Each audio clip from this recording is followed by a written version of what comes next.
So let's talk about the Coleco Chameleon. Almost everyone knows what it is, especially if you follow Review Tech USA, who's talked about it a few times. It uses the Atari Jaguar shell since it would be a cost saver, and the controller was a third-party Wii U Pro controller. It was going to be cartridge-based and was supposed to play older cartridge games like NES, SNES, Genesis, and possibly N64, and I think Atari Jaguar ones, I don't know. But some people have been saying that it was closer to an emulation machine, where all the games released would be in Atari Jaguar shells and probably programmed onto a similar board as the systems previously listed are different sizes than the Coleco Chameleon, and it only had one slot. It was also supposed to play its own games that people were developing games for, which would be like games from the second to the fifth generation of systems. It was supposed to have an HDMI port, no hard drive, no internet connection, pretty much making it like the older cartridge-based consoles, ensuring that there would be no DLC or microtransactions as a selling point. The downside being that there would be no bug fixes, so if a game-breaking bug happened that wouldn't allow you to progress, there was no way to fix it. They tried Indiegogo and they failed, they tried Kickstarter and failed. They were asking for $2 million, and that's a lot to ask for, especially because they didn't even have a working prototype to show off. Then the New York Toy Fair came along and they said it was going to be there.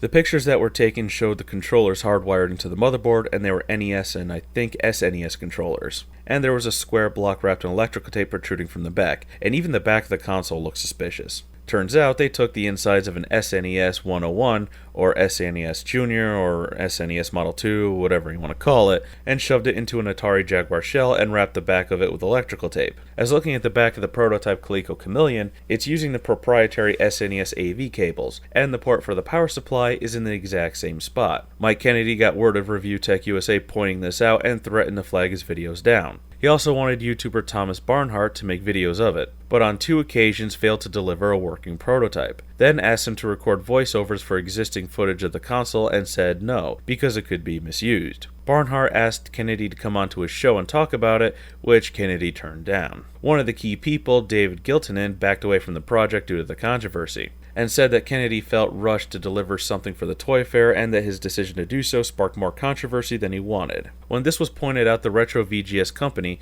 the people making the Coleco Chameleon, showed off a cleared Jaguar casing to show the motherboard, but it was quickly found out that they were lying again, because they just shoved an old PCI capture card inside of it and then quickly took the photo down when they were called out on it. Since they're licensing the Coleco name, Coleco Holdings has demanded that all prototypes of the system be handed over to independent engineers. And if the allegations against the Coleco Chameleon were true, they would pull their name and support. And guess what? March 8th, 2016, Coleco pulled their name from it. They had independent engineers look and examine the prototypes and found them to be unsatisfactory.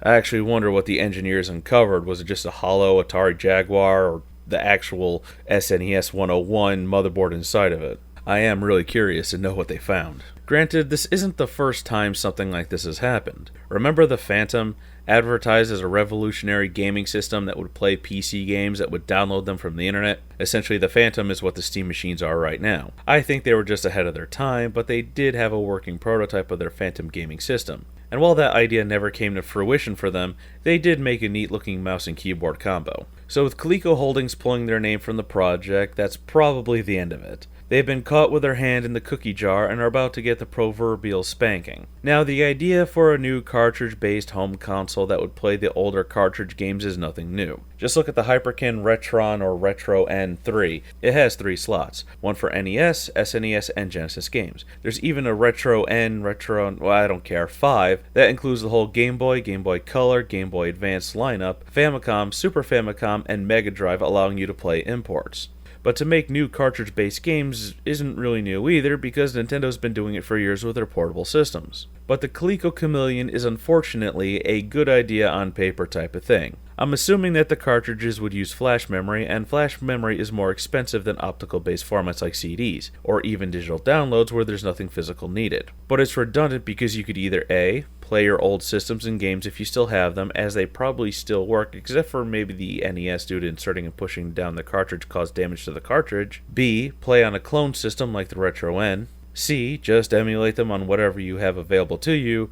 Or D, play the old games that were ported over to the newer systems. Do you know how many Sega Genesis games are on Steam right now? Or all the PS1 and PS2 classics on the PlayStation Network? And with the Xbox One and 360 being backwards compatible, the idea of the Coleco Chameleon becomes a novelty. Even if everything worked out, it wouldn't have lasted long. The Ouya didn't gain traction upon release. The Nvidia Android gaming systems don't seem to be gaining any traction either, despite Nvidia pushing them. And let's not forget all those plug-and-play systems, which have games programmed into them and are the retro-looking variety, and we all know how well those sell. People have their PlayStations, Xboxes, Nintendos, and PCs. Trying to bring in a new system when these 4 major platforms can already play what the Coleco Chameleon is planning to do, and if the people making games for it wanted to see any kind of money, they'd be releasing them digitally on the other systems, resulting in there being no reason for the Coleco Chameleon. They say that necessity is the mother of invention, and unfortunately there's no necessity for the Coleco Chameleon.